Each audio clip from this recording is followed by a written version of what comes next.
En ce temps-là, Jésus, arrivé dans la région de Césarée de Philippe, demandait à ses disciples, au dire des gens, qui est le Fils de l'homme. Ils répondirent, pour les uns Jean le Baptiste, pour d'autres Élie, pour d'autres encore Jérémie, ou l'un des prophètes. Jésus leur demanda, et vous, que dites-vous? Pour vous, qui suis-je? Alors Simon-Pierre prit la parole et dit, tu es le Christ, le Fils du Dieu vivant. Prenant la parole à son tour, Jésus lui dit, heureux es-tu, Simon, fils de Jonas. Ce n'est pas la chair et le sang qui t'ont révélé cela. Tu es Pierre, et sur cette pierre je bâtirai mon église. Mais la puissance de la mort ne l'emportera pas sur elle. Je te donnerai les clés du royaume des cieux. Tout ce que tu auras lié sur la terre sera lié dans les cieux, et tout ce que tu auras délié sur la terre sera délié dans les cieux.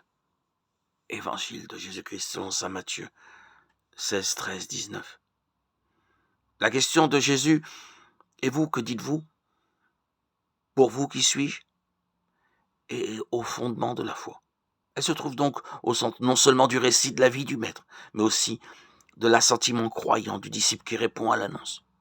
Quiconque prend au sérieux sa relation avec le Christ ne peut éviter de se poser la question de l'identité de celui-ci.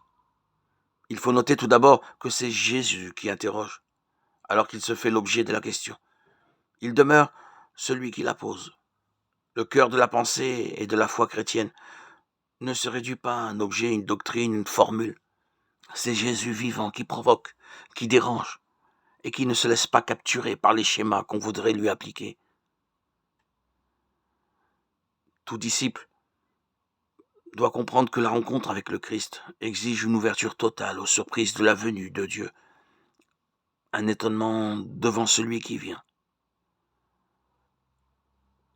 Chercher son visage, c'est se laisser déranger, c'est sortir des certitudes tranquilles, c'est faire le choix du terrain. La foi, pour tout chrétien, pour tout disciple du Christ, est un engagement, une passion, un renouveau, un esprit et un cœur qui vibrent en tentant de trouver une réponse à la question du Christ qui engage toute l'existence.